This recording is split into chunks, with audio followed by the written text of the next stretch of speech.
இங்க கண்டுபிடிச்ச அந்த மனிதனோட தலை மேற்கு பக்கத்து இருந்தாதான் நம்ம ஸ்டேஷனுக்கு கேஸ் வரும்னு அந்த தலைய நம்ம கலைப்பாண்டியனே தூக்கிட்டு வேற இடத்துல கொண்டு போய் வச்சிடுறாரு. அந்த தலை கூடவே ஒரு லெட்டரும் நிறைய காசுகளும் இருக்கும்.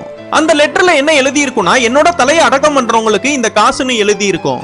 யாரு இந்த கொலையை பண்ணிருப்பான்னு மோப்ப நாய்களெல்லாம் வச்சு கண்டுபிடிக்கிறப்ப அங்க செயின்ல உள்ள ஒரு மீன் மாதிரியான டாலரும் காரு வந்துட்டு போனதுக்கான தடமும் கிடைச்சிருக்கும். அதுக்கப்புறம் அந்த தலைய ஒரு கண்ணாடி பாக்ஸ்குள்ள வச்சு போஸ்ட்மார்டம் பண்றதுக்கு எடுத்துட்டு போறாங்க.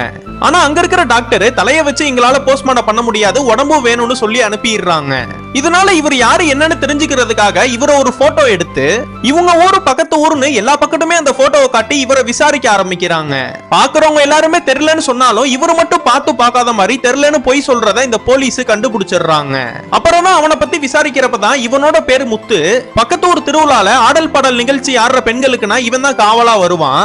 அந்த பொண்ணுங்களை எப்படியாவது பாத்துறணும்னு நாங்க 2 பேர் தெரியாம போய் பாக்குறப்பதான் இவனை நாங்க கவனிச்சோம். ஆனா அப்ப இவன் எங்களை பார்க்க விடாம ஃபங்க்ஷன் முடிஞ்சதுக்கு அப்புறம் நீங்க வந்து பாருங்கன்னு சொல்லி எங்களை அனுப்பிட்டான்.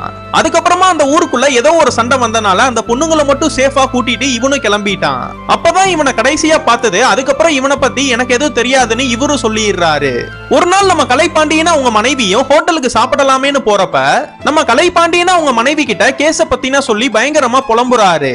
இவங்க 2 பேருமே சாப்பிட்டு முடிச்சதுக்கு அப்புறம் இவங்களோட மனைவியும் அந்த போட்டோவை எடுத்து அந்த ஹோட்டலோட ஓனர் கிட்ட இவரை உங்களுக்கு தெரியுமா, எங்கேயாச்சும் பாத்திருக்கீங்களான்னு கேக்குறாங்க. இவர தெரியுமாவா, இவ்வளவு தூரம் நான் நல்லா இருக்கேனா அதுக்கு இவருதான் காரணம், இவரு என்னோட சாமின்னு அந்த போட்டோவை வாங்கிக்கிறாரு. இதுக்கப்புறம் என்னாச்சுன்னு உங்களுக்கு தெரியணும்னா கீழே கமெண்ட் பாக்ஸ்ல பார்ட் 3ன்னு போட்டு போங்க.